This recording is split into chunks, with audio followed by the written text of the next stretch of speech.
오토바이의 저주, 욕이 울려 퍼진 거리. 당신만을 생각합니다. 오직 당신만을 향하여 말을 하고 오직 당신만을 향하여 행동합니다. 가해자. 이 글은 블랙 코미디 형식으로 작성되었습니다. 조직 스토킹 가해자들이 얼마나 맹목적이고 비정상적인 집착을 하는지를 희화화하여 풍자하는 글입니다. 피해자는 관심조차 없는데 가해자들은 마치 연인을 잃은 듯한 태도로 미친 듯이 집착하며 의미 없는 행동을 반복합니다. 이들의 황당한 행동을 지켜보며 통쾌하게 비웃어주세요. 조직 스토킹은 단순한 괴롭힘이 아닙니다.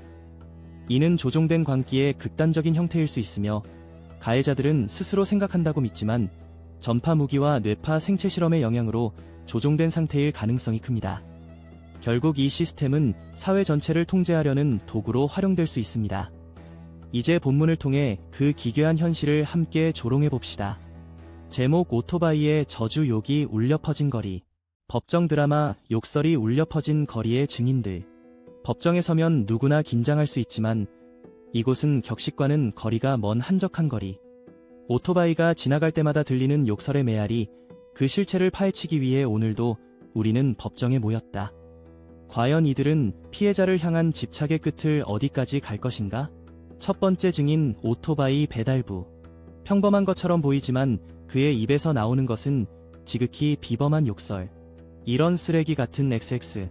그가 오토바이를 타고 질주할 때마다 마치 청중으로부터 한바탕 웃음을 유도하려는 듯 주변에서 엉뚱한 소리가 울린다.